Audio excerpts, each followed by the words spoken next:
Today, another topic about medieval history.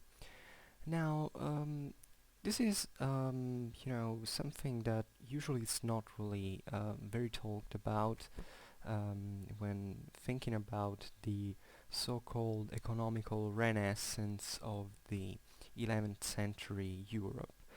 That is essentially which were the premises for this expansion.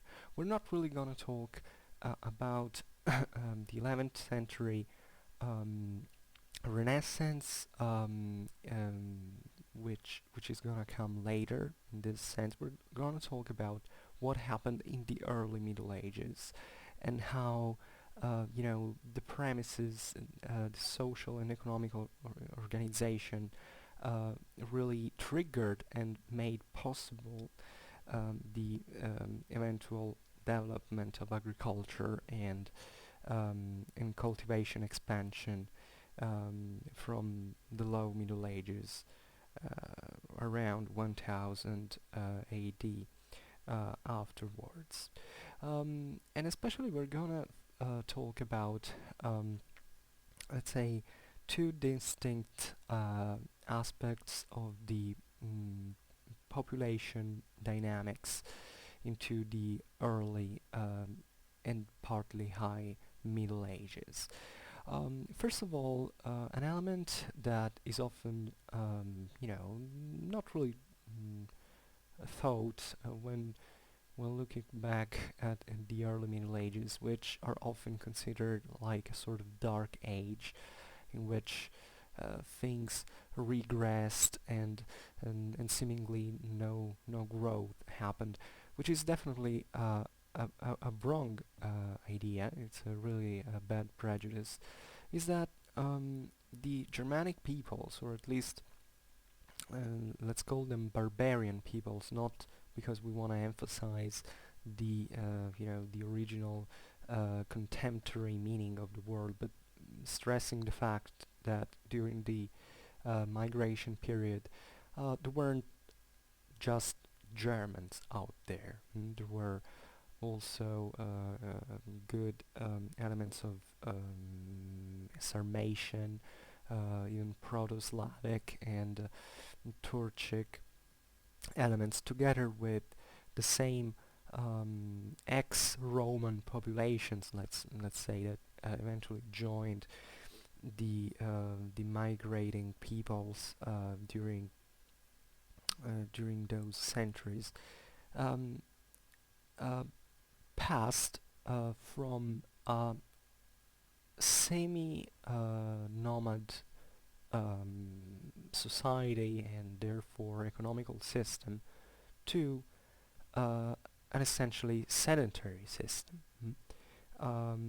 This, I think, is a very important factor in thinking about the reshaping of the of European agricultural systems and demographical and labor force dynamics, because you have to think that when all these peoples came, they were essentially hunters, or at least they were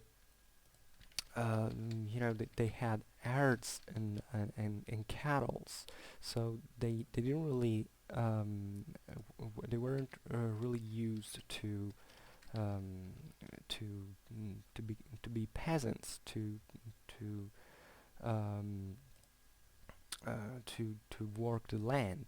We're essentially graze breeders, farmers in a semi-nomad context, and when they came to settle into those lands that were formerly inhabited by the Roman Empire, they obviously started seeing that local populations were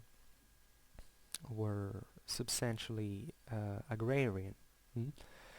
They had an agrarian tradition, not because really they were extremely different from themselves, even from an ethnical point of view, but let's say that at the time many areas of Europe were actually could actually only support um,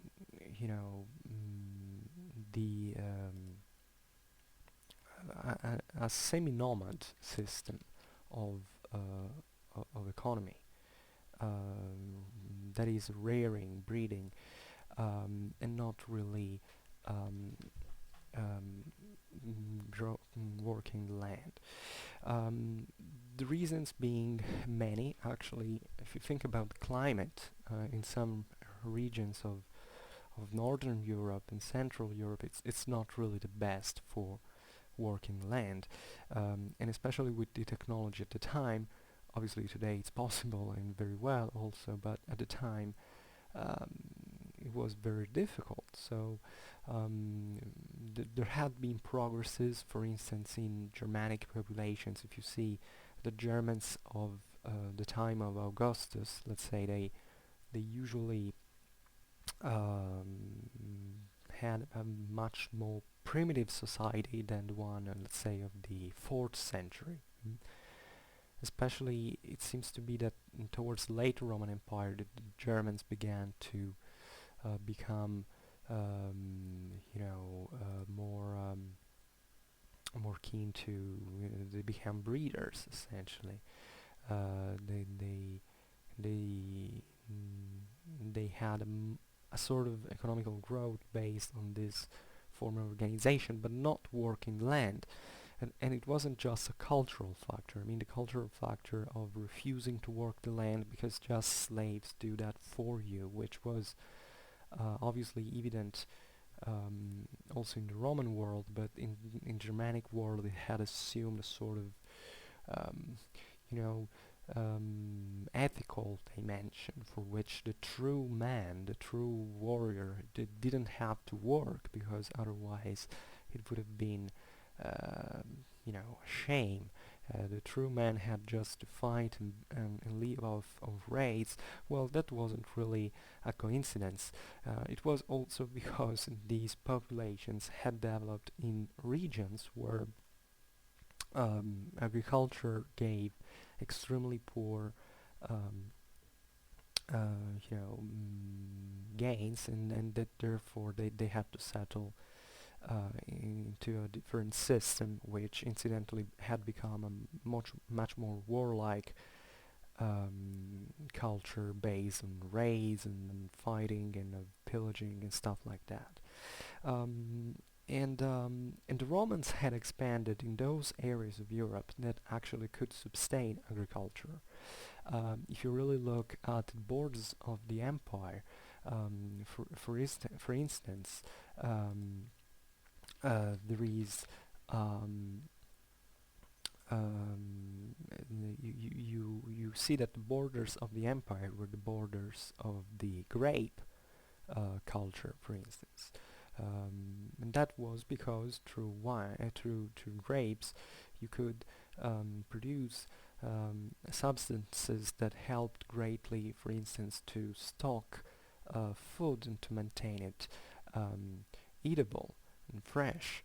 In other areas of Europe, that was not possible. So the Romans, who were obviously a very, sedentary and city-based society, obviously searched for lands to conquer where um, their the sedentary um, economical system could be maintained. This is one of the reasons why they had so much troubles also with places like Germany or Caledonia, because probably they might have managed to conquer and hold it, but after a while they saw it wasn't that convenient on long time. Maybe it was convenient just in a certain situation to subdue certain peoples that were causing troubles, but overall, from an economical point of view, it was very difficult to sustain such an economical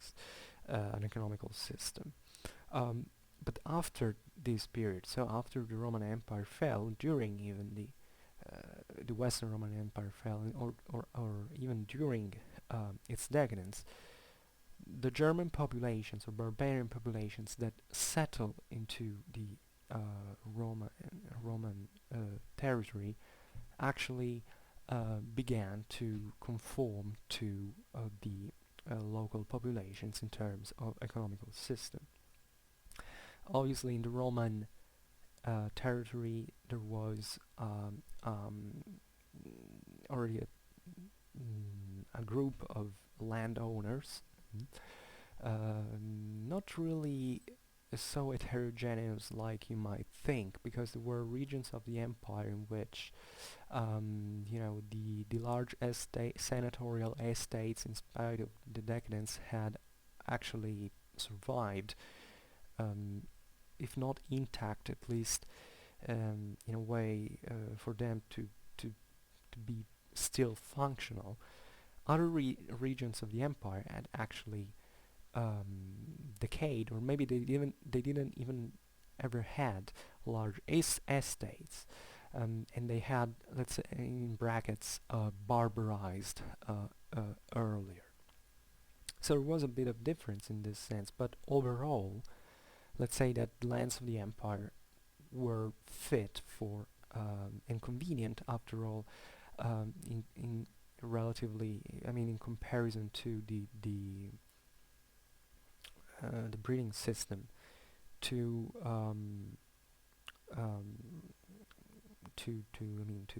to work on land,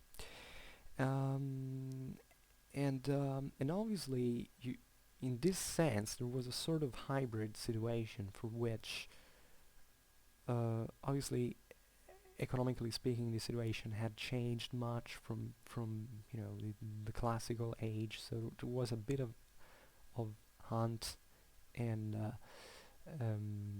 and gathering, and a bit of agriculture, let's say. So it was already a sort of mixed situation. However, the the the core structure of these economies became agriculture, and this is evident when certain Germanic populations, in the same exact moment in which these Germanic populations settled in the empire, or at least in lands formerly inhabited by it. Take the Longobards, for instance, in Italy, that are partly well documented in this sense, and you see that the Longobards exercitales, that is basically the Longobards freemen. Exercitalis is a Latin term that eventually was obviously translated as such from the Germanic term, which means the man that goes into the army, because exercitus in Latin, that means it means army. And these Longobards freemen were given certain by the kings or the dukes under which they were when they came into Italy, some portions of land called gualdi, for instance, but also fare, which is a bit different, the two things, because the gualdus was actually the land given by, let's say, a certain authority. Either it was the duke or the king. The fare were instead autonomous groups of people that came to settle into an area and give the name to it. Fara, singular in Latin, fare, plural, comes from the same etymology of today's German fahren, which means to travel, because these groups were in fact traveling communities, self-sufficient also from a logistical point of view. And let's say that differently from the gualdi, they were spontaneous settlements. But important is that these guys, in one way or another, they settled into the land. And overall, you have to think that when these guys settled in these regions, they changed life in many other ways. For instance, compared to the Barbaricum, that is the term by which the Romans called everything that was outside of the empire, so those areas where there were all these peoples moving and crushing each other and fighting each other. These new lands were, for the Germans, um, uh, much better in terms of life security than what they had been used before. There were many reasons for this. Actually, some regions were still dangerous because other conquerors could arrive, or maybe the Byzantines wanted to regain certain areas, but from them. But um, let's say that, in generally speaking, when this wave um, of Central European peoples came into the lands of inhabited by the former Western Roman Empire, they managed to build a sort of order, a sort of system that, if not peaceful, was at least more stable, paradoxically, than what the late Roman Empire had been. And this was extremely important, also because it wasn't just a merit of these peoples. The problem is that Western Europe at the time was really exhausted by wars, by the plague, so there wasn't even, after the 6th century, such a huge quantity of resources to invest for war, and therefore what came to be is that, yeah, the situation was a bit meager, because demographically speaking, economically speaking, there had been a radical um, resizement, let's say, or a decline, if you want, obviously. But at the same time, let's say that all these kinetic energies that brought to wars and devastation had been exhausted, and that therefore there was, at least at a in the middle and lower classes, a form of stability um, and of peacefulness overall. And this, during the Dark Ages, made the so-called Dark Ages, who weren't dark at all, if not, if anything, just maybe because we don't have many sources that make us see clearly how it was like. But let's say that this settlement and this new economic organization really had a great importance and put very consistent premises to the eventual um, uh, growth of European economy in the following centuries. So it's from these settlers that the demographical um, growth restarted, and which pushed obviously for new um, increase of the production. It was a very slow process, as we know. Um, you can't really um, see that as a very speedy thing, because eventually it took almost half of a millennium to see the rebirth or renaissance of the 11th century. However, the so-called Dark Ages, in this phase of decline or of stall of European um, economy, actually lasted a very few centuries, in certain cases a century and a half or 2 centuries. But even the same early Middle Ages, apart from certain periods or areas in which there were particular reasons for it to do otherwise, actually were a moment of growth and of substantial economical growth.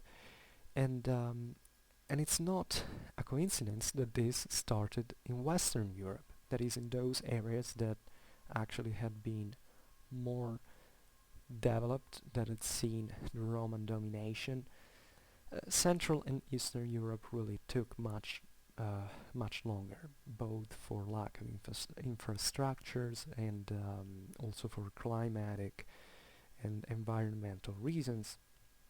However, we are talking mostly about Western Europe when we think about the, let's say, the rebirth of the 11th century. Not only, like even in the Byzantine Empire it was a similar process, but let's say the big thing, the massive thing was actually in the West.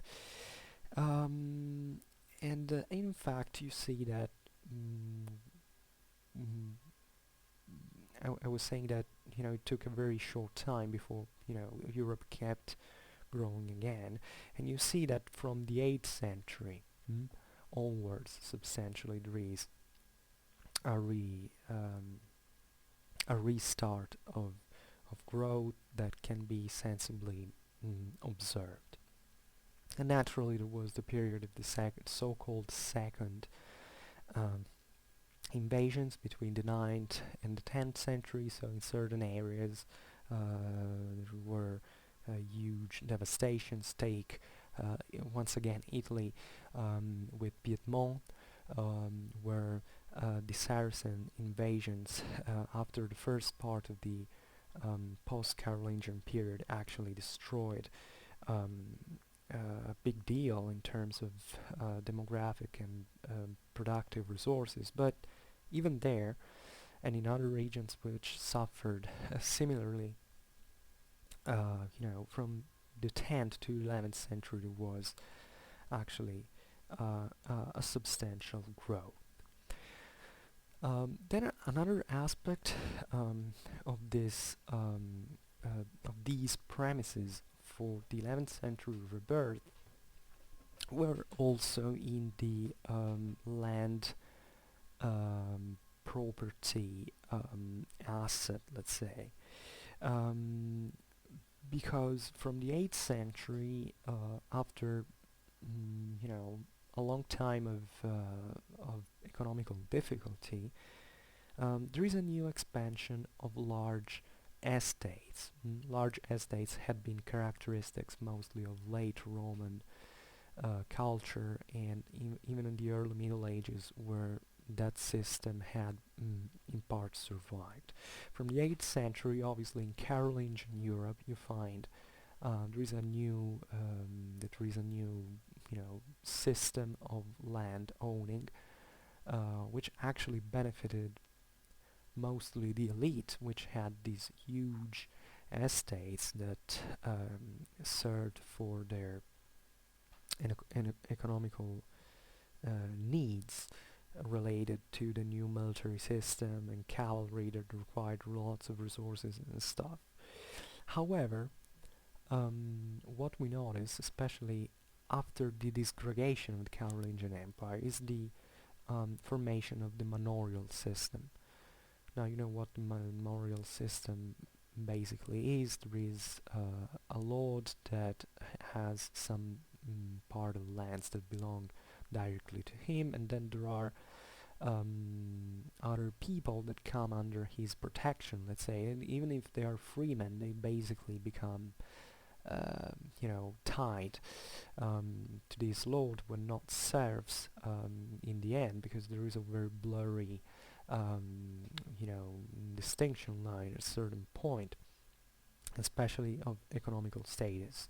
And these lands that were occupied by freemen but under the lord protection were called the Massaricium, that is basically the lands of the Massari. And they were inhabited by peasants who plowed land, and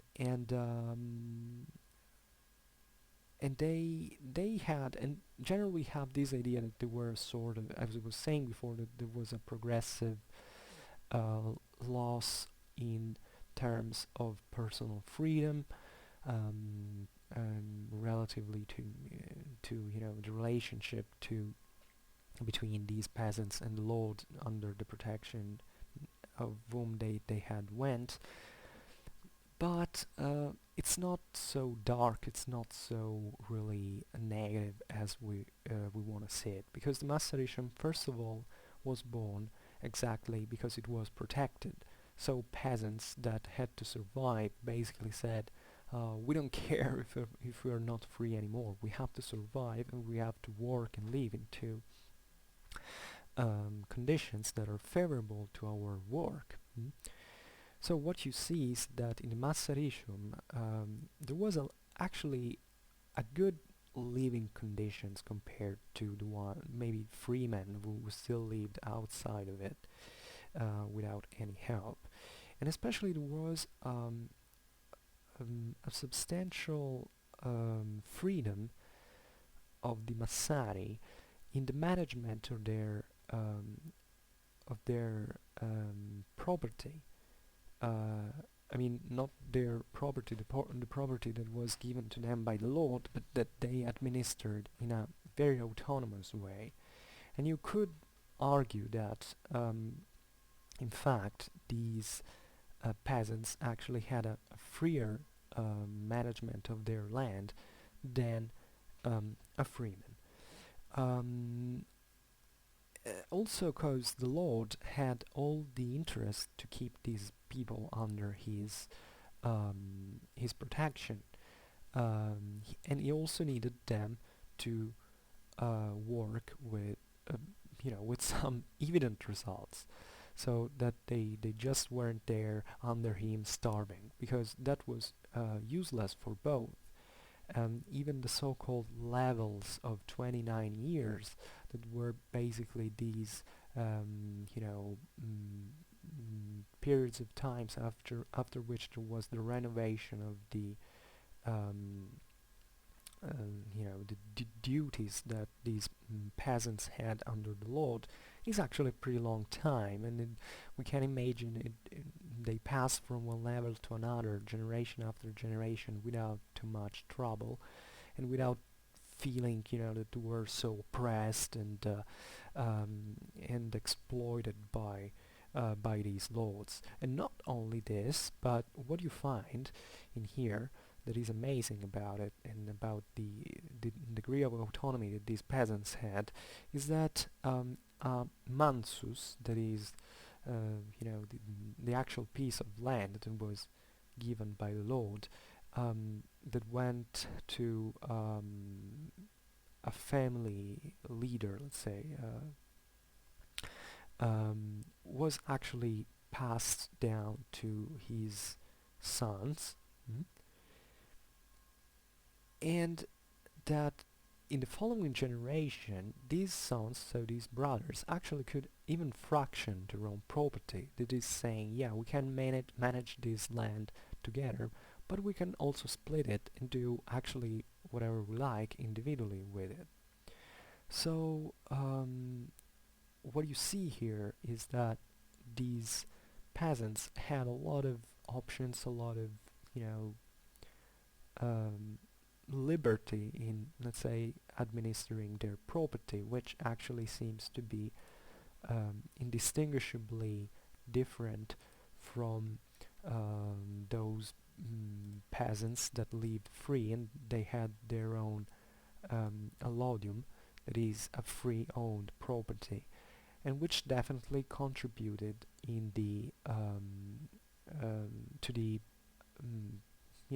management and bettering of the working and living conditions, and that eventually would restart through the economical system on which that was based on this system, the European growth during the late early Middle Ages and finally into the 11th century. So I hope I was clear, because not all the words I'm saying and not even one of these phrases has been prepared, so sometimes I'm formulating new sentences without thinking much about syntax and so on, but I hope that these aspects of where does the 11th century Renaissance start from in economical terms. Um, actually, is evident in these story of the early Middle Ages that we often don't consider. It's as if in the 11th century, at a certain point, yeah, climate change, snap, everything restarts. No, it was a much longer process. It had very deep roots, and definitely those guys in the so-called Dark Ages had really a great merit for making possible the European growth in the low Middle Ages. So thanks for listening. Bye.